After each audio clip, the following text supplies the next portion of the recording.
Mesdames et messieurs, bonjour. Nous recevons pour cette autre émission de Vis-à-vis M. Prao Yao Séraphin. Il est maître de conférence agrégé en économie, analyste politique. C'est justement à cette qualité que nous le recevons. Avec lui, nous parlerons du dépôt des candidatures à l'élection présidentielle du 31 octobre 2020 et nous allons embrayer sur le parrainage citoyen pour cette même élection. Bonjour, professeur. Bonjour, monsieur. Soyez la bienvenue et surtout merci d'honorer notre invitation.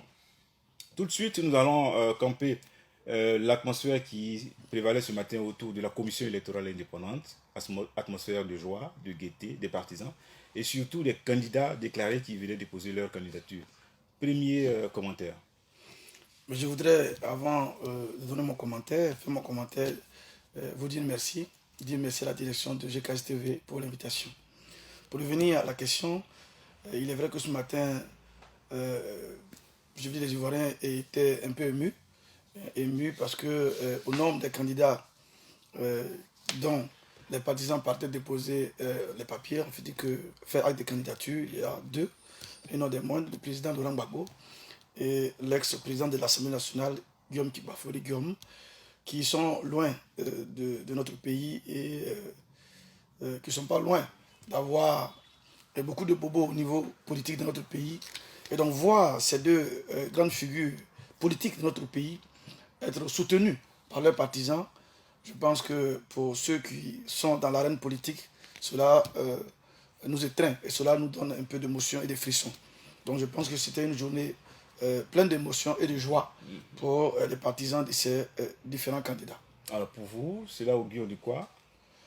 Ben, cela augure enfin je ne dirais pas de jour sombre, mais d'un débat politique, pour ne pas dire d'atmosphère politique quand même, qui va pas aller vraiment vers l'apaisement. Parce que nous savons que le président Laurent Gbagbo a été condamné depuis 2018 pour braquage de la BCAO, et donc son nom même a été retiré de la liste électorale. Si malgré tout cela, ses sympathisants et partisans l'ont poussé à aller déposer sa candidature, vous voyez ce que ça donne. Idem aussi pour le président, l'ex-président de l'Assemblée nationale, Guillaume Kibafori Guillaume, qui effectivement... Vous voulez dire Guillaume Kibafori Soro. Soro, voilà, Soro, GKS. Donc si vous voyez que là encore les partisans sont allés déposer sa candidature, ça donne l'impression que certaines personnes veulent affronter les autorités présentes, même si ces personnes sont dans le droit de déposer la candidature. Au temps présent, je ne pense pas que la CI ait le pouvoir juridique de pouvoir récuser une candidature. Il reviendra, à mon humble avis, au Conseil constitutionnel de statuer sur la recevabilité ou non de ces candidatures-là. D'accord, on va y revenir, mais en attendant, est-ce qu'il ne faut pas se féliciter de ce que tous les candidats réussissent à déposer les candidatures, surtout que nous avons connu 2 semaines chaudes de marche populaire? Effectivement, cela montre bien qu'en Côte d'Ivoire, c'est un pays quand même pacifique. C'est un pays apaisé. Si tant est que ceux qui nous dirigent ont la sagesse, effectivement, de pouvoir écouter, je veux dire, tout ce que les Ivoiriens ressentent et transmettent aux autorités. Ça voudrait dire que malgré les marches, la Côte d'Ivoire est un pays où ceux qui y vivent veulent vivre en paix, veulent vivre dans ce pays-là en parfaite harmonie avec tous ceux qui sont là. Donc, preuve en est que malgré les marches de l'opposition, nous sommes allés quand même déposer la candidature de Guillaume Soro et du président Laurent Gbagbo. On peut donc dire que tout se passera bien. On peut espérer que tout se passe bien. Bon, pour l'instant, on peut espérer, parce que nous ne sommes pas encore dans le vif du sujet, parce que là, il va falloir que les candidats là, puissent être présents sur le territoire national pour battre campagne. Nous attendons la réponse du Conseil constitutionnel. Je pense qu'à partir de là, nous aviserons et beaucoup de choses peuvent se passer. Alors, la CEI enregistre quand même beaucoup de candidatures. Est-ce que cet engouement au niveau des personnes qui sont intéressées par cette élection ne vous inspire pas une certaine réflexion quant à la dynamique de la démocratie? Effectivement, je pense que par rapport à l'élection de 2010, il y a eu 3 candidats de plus. En 2010, on avait sur la liste 33 personnes, 33 candidats. Et cette année, nous avons 36 postulants. Il y a quelques personnes qui sont désistées. Qui sont désistés, mais je parle de potentiellement ceux qui avaient émis l'idée de pouvoir être candidats. Donc vous voyez que ça dénote un peu quand même de la vitalité, pour ne pas dire de la participation de la population à la politique. Alors, cela aussi dénote aussi, cela peut laisser transparaître la volonté des Ivoiriens à vouloir voir les choses changer dans notre pays. C'est ça aussi. Parce que quand nous avons vu ce que nous avons connu dans notre pays, surtout ces dernières années, hein, la violation des droits de l'homme, la confiscation des libertés, les tueries, les assassinats, le recours à des milices tribales pour pouvoir saccager, je veux dire, accuser d'autres candidats et protéger certains.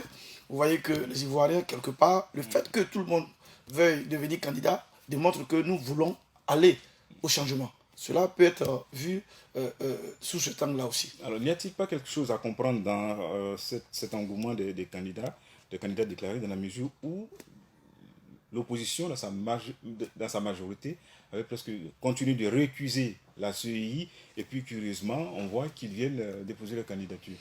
Comment comprendre cela? Oui, effectivement, vous avez raison, parce qu'en même temps, on ne peut pas récuser la commission électorale indépendante comme étant inféodée au parti au pouvoir, et en même temps aller déposer sa candidature. Mais vous savez, en politique, il faut être très futé. Il faut être très futé parce que, regardez, en allant déposer sa candidature, cela ne voudrait pas dire qu'entre le dépôt et les élections, beaucoup de choses peuvent se passer. C'est donc une mesure de précaution? C'est une mesure de précaution. Parce que si vous n'allez pas déposer votre candidature et que entre la date du dépôt et la date des élections, le président Alassane Ouattara, comme par enchantement, il peut être habité par le Saint-Esprit et puis bon, venir à de meilleurs sentiments et dire, bon, désormais, nous allons recomposer la CI si vous n'avez pas déposé votre candidature. Mais on dit, bon, effectivement, on n'ouvre plus les candidatures, vous êtes faux clos. Donc je pense que c'est de façon intelligente et avec sagesse d'ailleurs politique, avec une certaine clairvoyance politique, que tous ces candidats de l'opposition sont allés faire acte de candidature.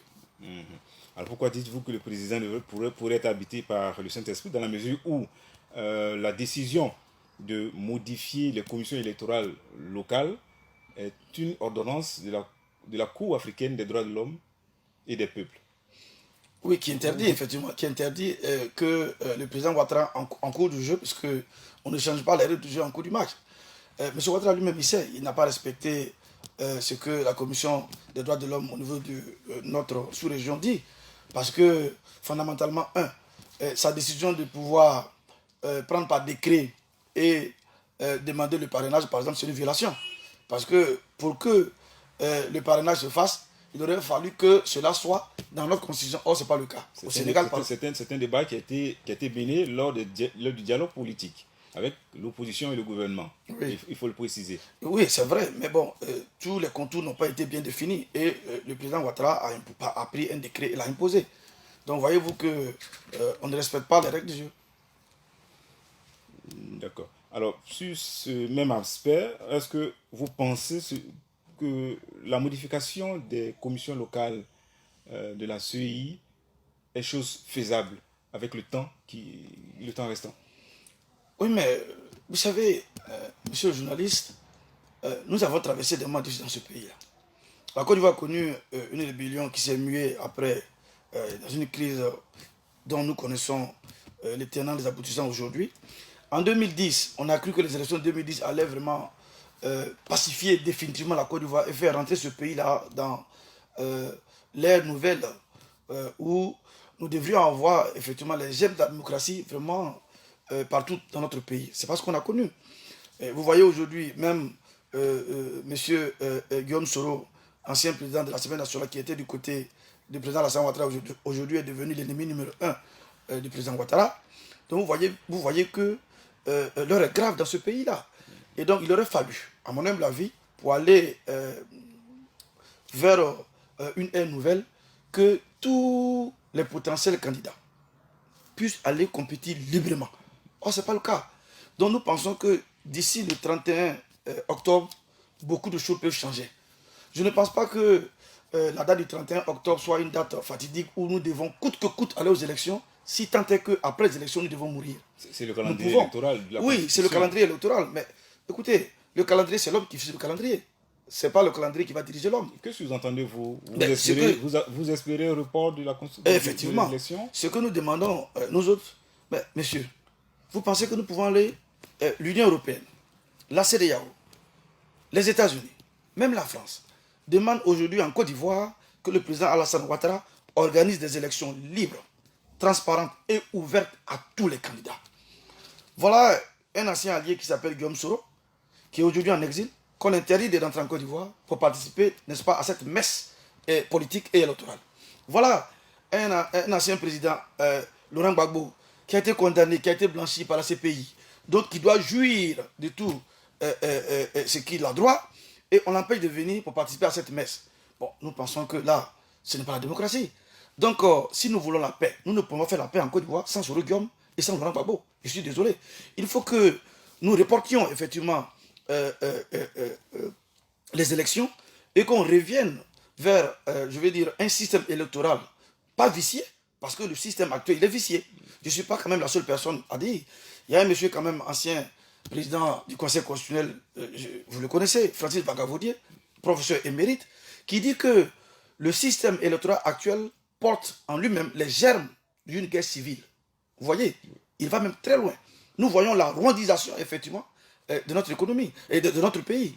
Donc, sérieusement, je pense que le président Alassane Ouattara, s'il aime vraiment la Côte d'Ivoire, nous devons reporter ces élections-là, que Soro Guillaume rentre paisiblement dans son pays, que le président Laurent Gbagbo rentre paisiblement dans son pays, qu'on fasse même, je vais dire, un petit forum de la réconciliation, et même avant d'aller aux élections, parce qu'on va aux élections, pas pour s'entretuer, on va aux élections parce que Soro Guillaume a un projet, parce que Laurent Gbagbo a un projet, parce que Alassane Ouattara a un projet, parce que Henri Bédié a un projet, et il appartiendra aux Ivoiriens que nous sommes de pouvoir choisir le meilleur projet. Alors, des observateurs précisent ou sinon relèvent le risque de tomber certainement dans une transition, ce que ne voudrait pas le gouvernement. Est-ce que nous ne courons pas ce risque-là? Mais la transition s'impose, monsieur. Voyez-vous, écoutez, faisons une grille de lecture politique. Quand l'Union européenne, quand les États-Unis, quand la CEDEAO, toutes ces organisations et ces pays-là vous disent que là où vous allez droit vers le mur. Quand on est sage, on fait quoi? On s'arrête. Quand là où vous allez, vous voyez que effectivement le ciel est ténébreux, je pense que la sagesse politique doit habiter le président Ouattara pour qu'il temporise. La transition, ce n'est pas un mot qui est un mot tabou. Aujourd'hui au Mali, c'est une période de transition qui est là. Et je pense que c'est dans cette période de transition qu'on va préparer les bonnes conditions pour aller aux élections de leur côté au Mali. Mais dans notre pays, c'est pareil. Je pense que, je vous dis, monsieur le journaliste, si on s'entête à aller à ces élections-là, nous courons vraiment le risque de conduire notre pays vers une situation qui sera pire que la crise que nous avons connue en 2010. Et je pense que comme nous aimons tous notre pays, que chacun soit habité par la sagesse. D'accord. Espérons que le ciel ne nous tombe pas sur la tête, mais d'ici là, il y a une autre condition importante, c'est le parrainage citoyen qui a été institué pour ces élections. Est-ce que vous avez la compréhension de cette condition-là? Bon, disons que d'abord le parrainage citoyen, c'est un mode de sélection des candidats qui voudrait que chaque candidat reçoive l'onction populaire d'un certain nombre de citoyens avant que la commission valide cette candidature. Alors cela a été institué en France par exemple en 1962, lorsqu'on a institué le suffrage indirect. Et il y a d'autres pays comme la Roumanie, le Portugal, la Slovaquie qui effectivement pratiquent cela. À côté de nous en Afrique, vous avez le Sénégal qui pratique. Mais au Sénégal, cela est inscrit dans la Constitution. Bon, en général, l'enjeu c'est quoi? Est-ce qu'on gagne dans cette affaire de parrainage et on y perd? Ce qu'on gagne c'est quoi? Premièrement, on nous dit que le parrainage va donner une certaine vitalité à la démocratie. Pourquoi? Parce que les candidats ont recours aux citoyens. Dans notre pays, l'article 50 et 51 de notre pays dit que la souveraineté appartient au peuple. Et là, voilà une occasion qu'on donne au peuple de pouvoir parrainer, donc de pouvoir décider. Premièrement, c'est un avantage. Deuxièmement, on dit que le parrainage citoyen va éviter tout localisme politique. Voyez-vous aujourd'hui, je vous donne l'exemple, peut-être que ça sera mal pris, mais pas bon. Pas d'assise nationale. Pas d'assise nationale. Vous prenez un candidat comme Mabri Touakeus, qui n'est connu pratiquement que dans l'ouest, vers le Tonkuy. Et donc, un tel monsieur, voyez-vous, chercher à être président, je trouve que c'est pas trop normal parce que vous n'avez pas d'assise nationale. Donc, le parrainage vient régler ce problème. Voyez-vous? Et puis, il y a aussi ce que nous perdons dans le parrainage. Et voilà, pour le premier point, c'est qu'on gagne encore, il faut que je le signifie, c'est très important. Ça permet d'éviter aussi les candidatures fantaisistes. Voyez-vous, lors des élections de 2010, on a eu un candidat, pour ne pas dire une candidate, à qui on a posé une question, qui s'est emmuré dans un silence notoirement constaté. Et là, c'était comme si c'était une comédie. On lui pose la question de savoir comment juguler la corruption. Mais la dame n'a pas parlé pendant 10 minutes. Voyez-vous, donc il y a des candidatures quand même un peu fantaisistes dans certains pays. Donc le parrainage règle ce problème. Mais ce que nous perdons, c'est quoi? Premièrement, le parrainage rend un peu l'élection un peu virtuelle. Puisque déjà, le président Alassane Ouattara a dit, ah, j'ai eu le plus de parrainage, donc logiquement, je dois gagner. Vous voyez un peu, ça, ce n'est pas bien. Parrainage n'est pas voix. Parrainage n'est pas voix. Mais très rapidement, M. Ouattara, comme il a adepte de la communication, il veut mettre dans le subconscient des Ivoiriens, comme j'ai été le plus parrainé, j'ai eu le plus de parrainage, donc c'est moi, logiquement, les Ivoiriens aiment, c'est moi qui vais gagner. Donc, vous voyez, le vote devient virtuel avec le parrainage. Et puis, ce qui est mauvais dans cette affaire, c'est que avec le parrainage, on écarte effectivement les petits partis et même les indépendants au profit de ceux qui sont assis, ceux que j'appelle les vedettes de la politique ou les notables de la politique. Par exemple, vous prenez un parti comme le RFDP, le PDCI, le FPI n'ont pas de problème. Mais vous prenez les petits partis, par exemple le MFA d'Anatik au Bénin et d'autres bien partis. Voilà. Il y a des petits partis qui peuvent avoir des soucis parce que le parrainage, c'est quand même coûteux. Voilà, c'est dispendieux pour recueillir le parrainage. Alors, tant que le parrainage n'est pas un vote acquis, n'est pas une élection acquise, est-ce qu'on devrait forcément s'en tenir à ce que dit un leader politique ou un acteur politique, un candidat déclaré à l'élection présidentielle? C'est dans le fait qu'il faut véritablement constater, sinon prendre acte. Donc ne pas s'émouvoir tout de suite. Oui, effectivement, vous avez raison. Je ne suis pas en train de donner mon appui ou mon accord au propos du président Ouattara. Je veux dire que... Ah non, pas forcément le président Ouattara, voilà. Il n'y a pas que lui, il y a d'autres candidats. Oui, il y a certains candidats qui peuvent dire, bon, comme j'ai recueilli le plus grand nombre de parrainages, ça veut dire que je suis le plus aimé. Puisque le président Ouattara a dit qu'il fallait avoir au moins 1%. Et dans 1%, il faut que cela soit représentatif de 17 régions au moins. Et donc, du coup, chacun peut s'étaler pour dire, vous voyez, et c'est dangereux aussi quelque part, parce que c'est comme un peu les tendances que nous donnons. Vous voyez un peu. Oui. Et donc, pour un pays comme la Côte d'Ivoire, surtout les pays africains, comme vous dites, intention n'est pas vraiment le vote lui-même. Parce que le vote lui-même, il est secret. Je peux vous parrainer puis ne pas vous voter demain. Voyez-vous? Et donc, voilà aussi le petit souci du parrainage. Est-ce que finalement, ce n'est pas un avantage pour cette élection qui retient beaucoup l'attention et qui fait couler beaucoup d'encre et de salive? Bon, ce que je peux dire d'abord, c'est que la décision du parrainage a été mauvaise. Pourquoi? Parce que cela devait être de la Constitution. Restons quand même scotchés à la Constitution. Le parrainage, ce n'est pas une disposition qui est de la Constitution, donc on a violé la Constitution là.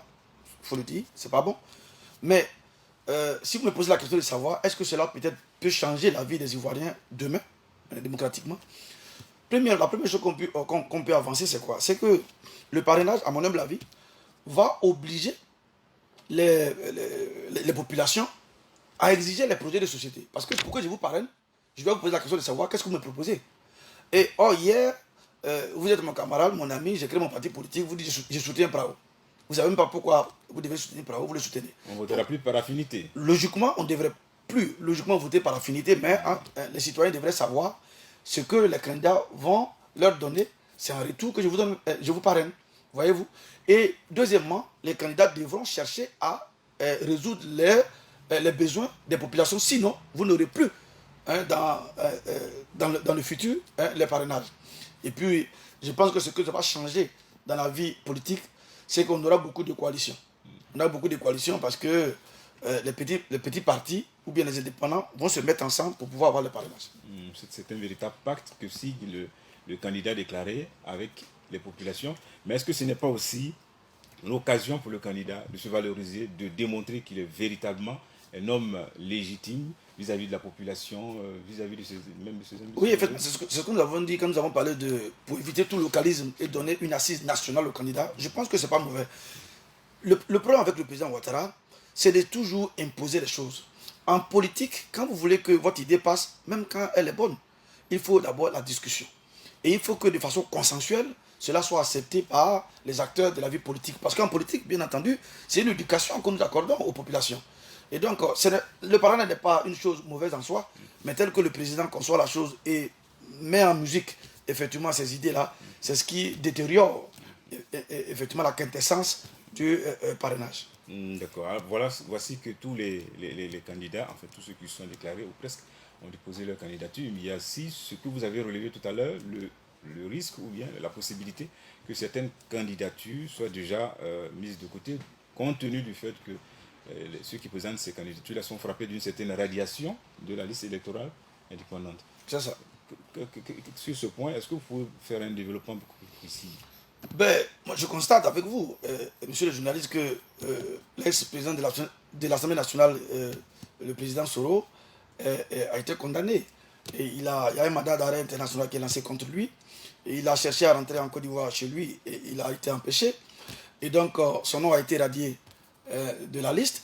Par contre, l'ex-ministre Gossio a son nom sur la liste. Ça veut dire que c'est une liste qui retient les morts, mais qui enlève les vivants. Et donc, nous pensons que pour l'instant, la CI a reçu les dossiers du président Soro et du président Laurent Gbagbo. Mais je pense que, comme les deux sont condamnés, je pense que le Conseil constitutionnel, nous le savons, va rejeter les candidatures. Et si la candidature est rejetée, voyez-vous, vous avez vu le nombre de militants ce matin qui sont allés déposer la candidature du président Soro. Vous avez vu aussi également les militants du président Laurent Gbagbo. Vous pensez que ceux-là ils seront contents? C'est la raison pour laquelle nous pensons sereinement, en tout cas c'est la position que je défends, comme le système électoral est vicié, qu'on reporte ces élections et qu'on prépare de véritables élections ouvertes à tous pour que notre pays en finisse définitivement avec les démons de troubles. Monsieur le journaliste, chaque 10 ans dans notre pays, il y a des troubles. Vous trouvez ça normal? En 2000, il y a eu des troubles. Laurent Gbagbo lui-même a dit qu'il a été élu de façon calamiteuse. On a vu ce que ça a donné. En 2010, il y a eu des troubles. En 2020, encore, vous voulez qu'il y ait des troubles? J'aime mon pays. Je suis un patriote et je voudrais qu'on aille à des élections libres, ouvertes et transparentes. Ce que d'autres appellent un dialogue. Mais un dialogue national. Et on ne peut pas dialoguer. Le dialogue, ce n'est pas un monologue. Donc, le président Ouattara dialogue avec qui? Il doit dialoguer avec ses opposants. Or, une partie de ses opposants sont en exil, sont à l'extérieur. Donc, le président Laurent Gbagbo, donc le président Soro, dont l'ex-ministre Blé Goudé, dont tous des Ivoiriens qui sont aux États-Unis, au Ghana, partout, que tout cela rentre dans notre pays. Parce que, chers amis, l'élection présidentielle est une messe politique. Et une messe, on n'y va pas tout seul. On va en communion. Et donc, nous devons être très nombreux pour aller à cette messe-là. C'est la raison pour laquelle, en tout cas, je souhaite que le président soit habité par le Saint-Esprit et qu'il comprenne que là où nous allons tout droit, nous courons vers vraiment le mur. Alors, entre autres propositions ou revendications faites par des candidats, c'est l'audit de la liste électorale, audit qui n'a pas été fait, je veux dire, revendication qui n'a pas encore eu gain de cause, mais pourtant on constate que les choses vont de l'avant. Oui, non, les choses vont de l'avant du côté du président Ouattara. Lui, il mettait Mordecus qu'il va avoir élection, mais nous, je comprends votre question, parce qu'il y a certains candidats de l'opposition qui ont déposé la candidature. Donc pour vous, vous pensez que tout va bien. Je vous ai dit non. Vous savez, en politique, ce sont des actes politiques que ces candidats ont fait. Parce qu'il faut le faire. Mais cela ne voudrait pas dire que la discussion est terminée. Je pense que si les uns et les autres aiment ce pays-là, je pense que ce que vous dites est vrai. Nous l'avons constaté qu'il y a quand même la liste électorale est corrompue. Il y a eu des pays comme en Guinée où l'OIF a envoyé des experts et on a vu à peu près 2 millions d'individus qui ne devaient pas être sur la liste. Je vous donne un exemple. Je vous ai donné un exemple tout à l'heure. Que M. Marcel Gossio, qui est mort, que nous savons tous, son nom est sur la liste. Ça voudrait dire qu'il y a des noms qui ne doivent pas y être. Donc il faut quand même l'audit. Il faut l'audit. Mais la radiation est bien expliquée par la CEI. C'est un usage juridique qui demande que toute personne qui est condamnée par la justice soit, soit retirée de la liste parce qu'elle a perdu ses droits civiques. Oui, mais comment la personne a perdu ses droits civiques? Tout le monde le dit, tout le monde le sait, que ce sont des artifices juridico-politiques pour pouvoir écarter Guillaume Soro et écarter le président Laurent Gbagbo. On le sait. Ce n'est pas bien. On ne doit pas utiliser le droit, effectivement, et les dispositions légales de la Constitution ou bien du droit pour écarter un candidat. Moi, je pense, à mon humble avis, c'est la raison pour laquelle, monsieur le journaliste, en tout cas, moi, je demande le report des élections, qu'on fasse l'audit de la liste électorale, qu'on revienne sur la recomposition de la CI, qu'on ait une CI non inféodée au pouvoir Ouattara, une CI équilibrée et qu'on prépare sereinement les conditions d'une élection paisible, je dis ouverte et transparente. C'est à ce titre-là qu'on peut sauver notre pays. Si nous voulons, comme le président Ouattara dit, faire rentrer notre pays dans l'ère de l'émergence, il faut commencer d'abord par assainir le côté politique. Il faut que nous ayons la stabilité politique en Côte d'Ivoire. En économie, la stabilité politique est une variable. C'est-à-dire, c'est une variable importante aujourd'hui. Or là où nous allons, nous courons tout droit vers le mur. J'ai bien peur que ce qui pourrait arriver à mon pays, si M. Ouattara s'entête, soit pire que la situation du Rwanda. Cette émission tire à sa fin. Nous allons demander au professeur s'il a véritablement un mot de fin, surtout sur la question du dépôt des candidatures, dont le dernier délai est aujourd'hui, 31 septembre. Moi, j'encourage tous les candidats à aller à faire acte de candidature déjà et aller déposer leur candidature puisque ça prend fin aujourd'hui. Et puis que les militants sortent pour les accompagner. Parce que vous savez, la politique, c'est pas la guerre. Vous voyez ce qui s'est passé le matin où les gens jubilent et ils vont déposer. Ça montre que le pays avance. Et puis, entre-temps, une fois qu'on a déposé, le dialogue ne doit pas être rompu. L'opposition doit toujours continuer. Nous tendons toujours la main au président Ouattara, qu'il accepte la main tendue, qu'il vienne au dialogue national et qu'on réfléchisse ensemble comment faire. C'est ensemble qu'on peut réfléchir. Faire une transition de 6 mois, d'1 an, ce n'est pas un an, ce n'est rien dans l'histoire d'un pays. Voyez-vous, je préfère que les uns et les autres reviennent à de meilleurs sentiments pour qu'on sauve notre pays. D'accord. Merci, professeur. Nous recevions pour vous le professeur Prao Séraphin Yao, maître de conférence agrégé en économie, analyste politique. Certainement que nous retrouvons très bientôt pour une autre émission de Vis-à-vis. Merci.